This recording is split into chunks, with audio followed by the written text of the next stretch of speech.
if you had taken 2 square miles of land, like you see right here, I have a pointer, this area that you see right here, you can see my little dot, represents 2 square miles of land, 1,280 acres.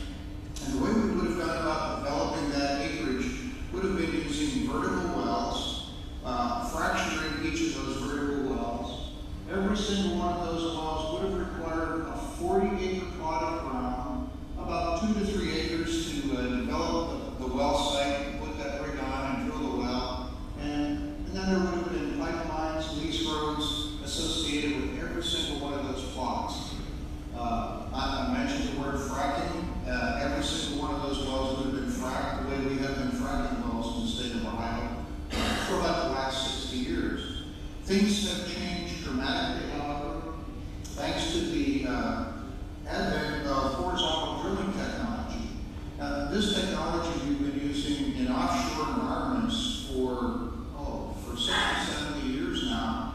And offshore it is required because oftentimes we had fixed platforms.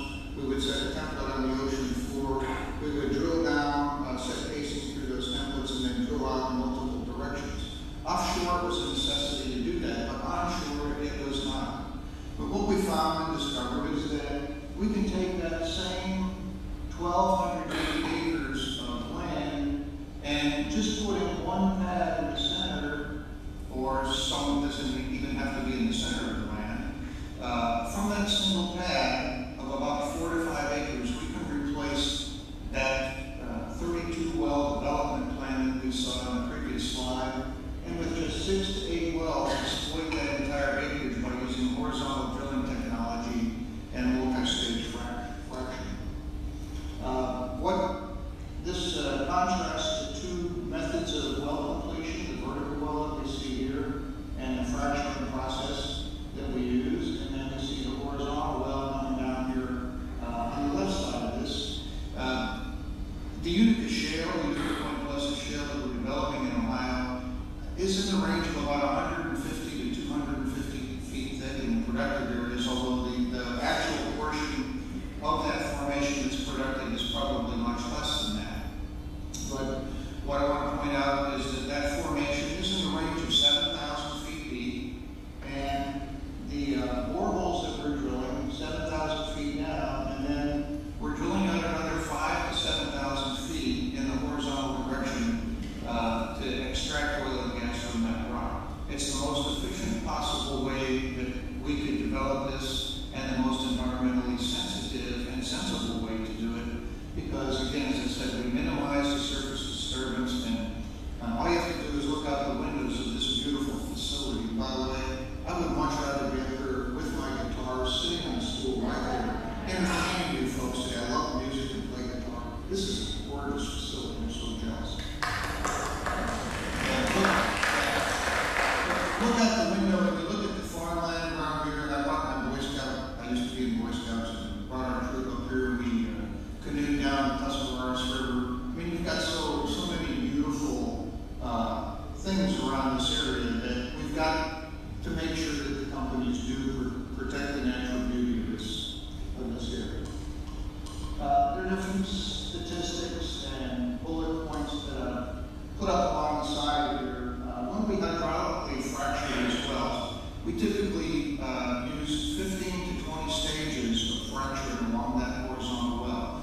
It requires a good bit of water, but as you can see from some of the statistics up there, in comparison to what places like New York City use, it's not that much.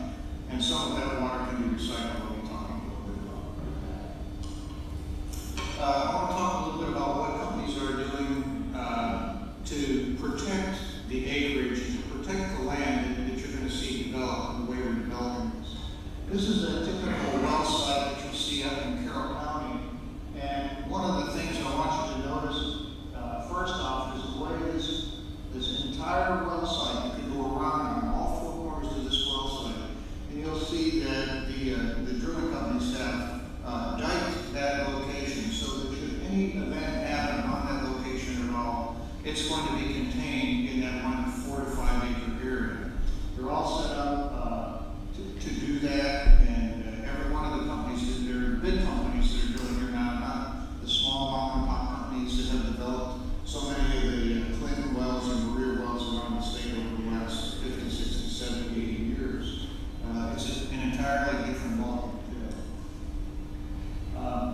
Protecting the groundwater is one of the most important things that the companies realize they have to do. That is a responsibility that they have. So how do they do that? Well, they begin by preparing the site in a manner like this. They lay down a large plastic liner on that location. That plastic liner is seamed together so that there are no leaks in it, and that provides the basis, the solid basis upon which they're going to move all the equipment in. And you'll see in subsequent slides they'll cover that over with limestone as well, so that there's actually two protective barriers at the surface. Around individual pieces of equipment and areas where there is liquid being used or chemicals being used, oftentimes what the companies do is provide a secondary pipe in addition to the main one that they've already put down. As you see in the first two slides over here, here you can see some of the pits that they're using to contain chemicals and water. They've got a separate pipe around that with a 3-foot high barrier so that in the event there's a leak in the yellow equipment, anything that would come out of it would be contained within that little duct. This is another example of the spill prevention in Harrison County. We see the dike right here around this equipment. This is the limestone I was talking about that goes over that thick vinyl pad that encompasses the whole location. The equipment that is moved onto these locations for both cementing our wells and for fracturing our wells is substantial. And you'll see some slides of all this equipment on location here in just a second. But these are massive pieces of equipment. As county commissioners and elected officials, one of your concerns will probably be the use of your roads and highways. And that's something I think that you'll probably, hopefully, will talk about this afternoon.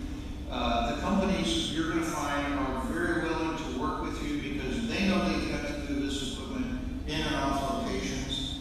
And if you work with them, you're going to find that they'll take really good care of your roads. In fact, when they're done with their operations, your roads will probably be in better shape than they were when they started because they will make the repairs. Individual wells that they're drilling cost anywhere between $6 and $12 million a piece. So the cost of repairing roads is pretty insignificant to the cost of drilling the wells themselves. And they're going to want to make sure that you folks are happy, because if you're not happy and the landowners aren't happy, people are going to resist them coming in and drilling these wells, and they don't want that. This is a picture of a site that is set up for fracturing operations. The well being fracked is right here in the center, and you can see when I told you there's massive quantities of equipment moved onto location. This is a very good example of what you might see when those wells are fractured. On some of the locations, especially in environmentally sensitive areas, the companies are taking extreme measures, and every single piece of equipment that they move on location has its own little duct pond around it, as you can see here, so that in the event that there is a spill from an individual truck on location, it's contained within that little duct pond that you see right here. So again, it's probably more extreme than they really need to be, but it's just the steps that they're willing to take to make sure that there aren't any problems with the contamination from the service company operations. This is a picture of 3 wells, and you'll notice here that, remember that early picture where I showed you 8 wells being drilled from one pad? Here's an example of where 3 wells are drilled on a pad, and you see that they're really only about 15 feet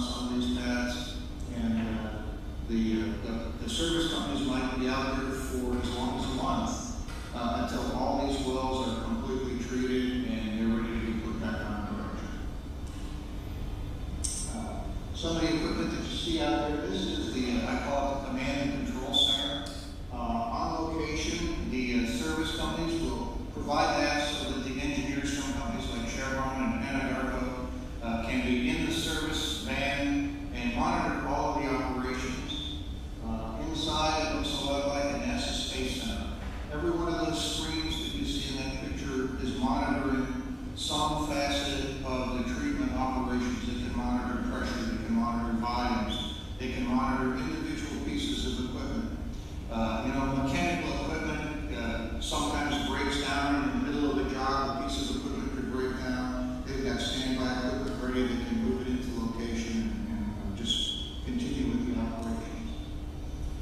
Once they start on these operations, they go 24 hours a day, 7 days a week. Nighttime operations, the crews that work on these, they typically work 12-hour shifts, and they'll be out there for 12 hours. They'll have a relief shift come on and take over, and they'll just continue with the operation until every single one of the wells we see on the pad is treated and completed. I want to talk a little bit about some of the frac facts or myths and that you hear about in the news, and some of these are going to be shown here. First is if there's gas in the groundwater, it must be from fracking. Spent frac fluid is polluting Ohio's environment. The chemicals used in fracturing are dangerous. And fracking causes earthquakes. I'm sure you've seen all these and heard about these in the news. And we'll talk a little bit about each of them. First off, I want to point out that fracking is not new. The first well on Ohio was fracked about 1952, I think, or 54. This newspaper article indicates a 54, but I think the first one might have been fracked in 52. Prior to that, all of the wells that we were drilling and completing in Ohio were explosively fractured. Literally, people would come out with nitroglycerin and drop tubes of nitroglycerin down the wells, and that's what caused those wells to have those gushers like I was mentioning in the earlier pictures. So hydraulic fracturing is a lot safer than using nitroglycerin or any of the other explosive methods that we used in the past. So the first myth that I want to talk about is if there's gas in the groundwater, it must be from fracking. Well, the first gas well ever drilled in the United States was drilled back long before we even thought about drilling wells. It was drilled in 1821. It was only 27 feet deep, and it was up in Fredonia, New York. 27 feet deep is well below or well above the zones that we're completing today. The Utica Shale, as I said, is 7,000 to 8,000 feet deep in those parts of Ohio.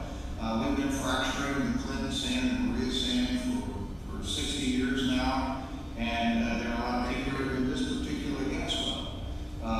But the fact is that we do find natural gas in shallow formations. Sometimes as shallow as 20 feet deep. Some people have drilled wells in various parts of Ohio, especially around Lake Erie, into a shale formation where they get their drinking water, and they get natural gas out of their taps, and they've been doing that for almost 100 years. It's because natural gas can occur in shallow formations. Could be a naturally occurring source, it could be migrating from deeper formations, but it can be there. The fact of the matter is that every natural gas has a fingerprint of its own. Just like we all have a fingerprint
It's a drama that was made for money. It wasn't made to be factual, in my opinion. Then Pennsylvania has got some people showing gas coming out of the water faucets, and that's that gas is coming from other sources other than the deep wells in that area. The EPA, Lisa Jackson, head of the U.S. EPA, has acknowledged that fracking has not caused groundwater contamination. And what I'll talk about in just a second is the fact that if we want to make sure that there is no groundwater contamination, we have to make sure that our wells are properly constructed. Well construction is a bigger issue as opposed to fracking. Fracking is not the problem. Making sure that our wells are properly constructed is more important. When we talk about well construction for horizontal wells, I just want to point out that horizontal wells, in my little red dot here, freshwater zones are very much up near the top of that well course, so it's critical that through those freshwater zones we have good, solid casing in the well and have competent cement around the outside of that casing. And the picture, the diagram that I've got here, this comes from an actual well that was drilled down in Monroe County. And you'll notice that through the shallow zones, you'll see 5 layers of steel pipe that have been set through that zone, and 2 layers of cement surrounding 2 of the different casing strings. So there's actually 7 layers of protection through the freshwater zone that ensure that that freshwater aquifer is not going to be contaminated. Now at the bottom of the well, you see the horizontal section, and the pipe that's in that horizontal section is also cemented in place, and it's cemented in place back up into what we call that last intermediate casing string, and that prevents anything from coming up the backside.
formations that contain nothing but salt water already and are considered, it's considered a very safe way to dispose of frac fluids.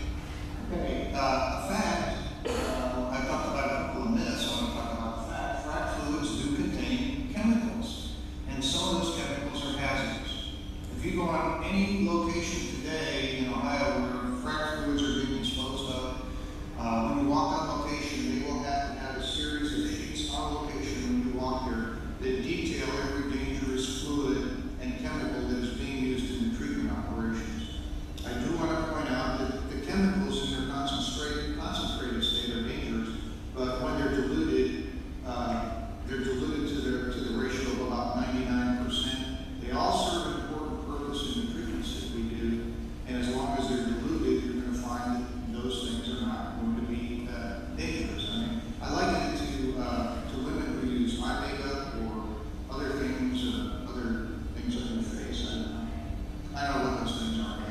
If you look at the ingredients, you'll find that in their concentrated state, a lot of those chemicals are very dangerous. When they're diluted and mixed the way they are, it's not a problem.